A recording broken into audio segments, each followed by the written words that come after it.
चला आता बघूया आज श्लोक क्रमांक 54.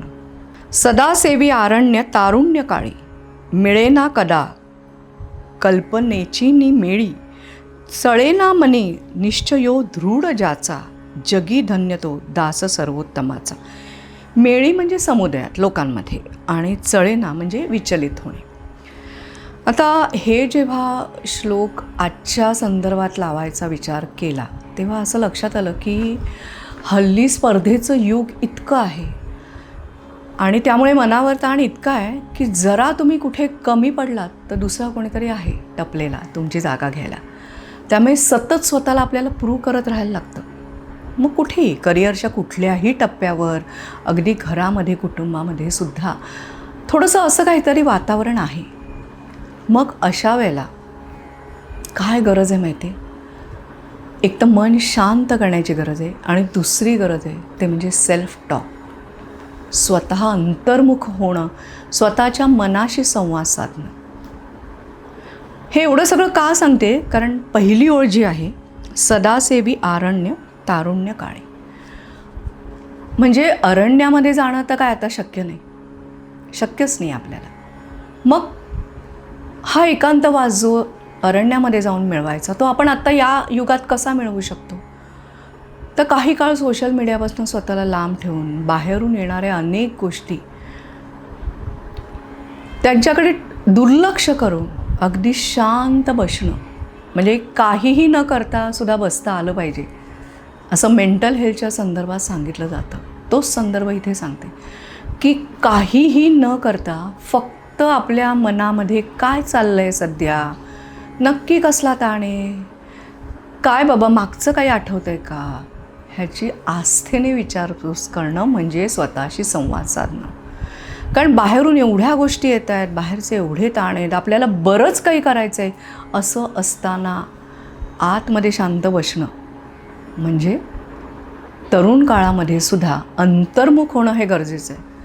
ध्यानधारणा ही आता केवळ तुमचं वय झाल्यानंतर करण्याची गोष्ट नाही, ही तर अगदी लहान मुलांपासनं प्रत्येकाची गरज झालेली आहे मेडिटेशन करणं, मेडिटेशन ऐकणं.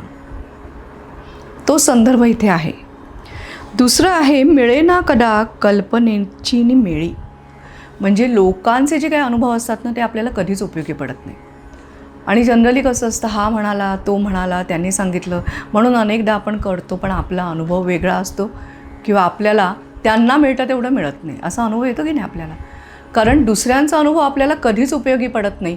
आपला अनुभव हा आपला असतो, दुसऱ्यांचा अनुभव हा त्याच्या मनाच्या वृत्तीनुसार, त्याच्या अनुभवानुसार त्याने ते घेतलेलं असतं आणि आपली वृत्ती वेगळी असते. आपण अनेकदा बघतो बघा की एक माणूस नाही तो काय चांगला नाही असं आपण अनेक जणांच्या तोंडून ऐकलेलं असतं, पण तीच व्यक्ती आपल्याशी अतिशय चांगली असते.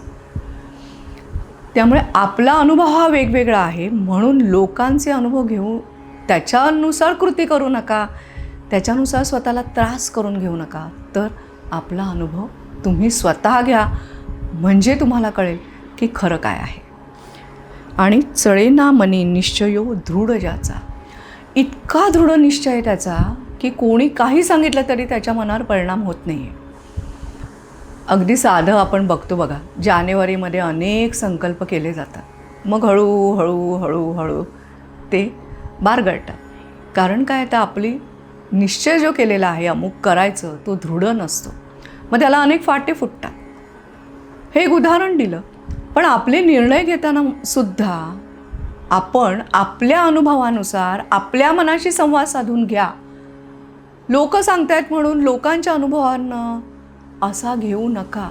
माहिती जरूर घ्या, पण शांत बसा, स्वतःच्या मनाशी संवाद साधा आणि शांततेने मनाच्या स्थिर अवस्थेत निर्णय घ्या. म्हणजे काय होईल की तुमचा जो फोकस आहे तो प्रॉब्लेमवरनं हटेल आणि सोल्युशनवर येईल. किंवा आत्ता कुठला मार्ग नाही अशी जर मनाची धारणा झाली असेल तर हळूहळू अनेक मार्ग सुचू लागतील, हो की नाही. त्यामुळे असा जो कोण व्यक्ती आहे तो अर्थातच धन्य होणार आहे. जगी धन्य तो दास सर्वोत्तमाचा.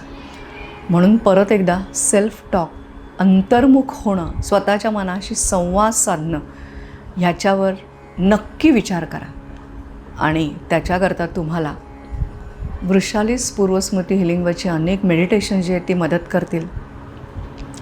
तुम्हाला स्वतःकरता असा जर काही स्वतःचा असा कस्टमाइज मंत्र तयार करून हवा असेल तर तेही मी देईन. पण स्वतःच्या मनाकडे, आतमध्ये उमटणाऱ्या भावतरंगांकडे नक्की लक्ष द्या, जेणेकरून तुमच्या आयुष्याचं सुकाणं तुमच्या हाती राहील, इतरत्र भरकटणार नाही.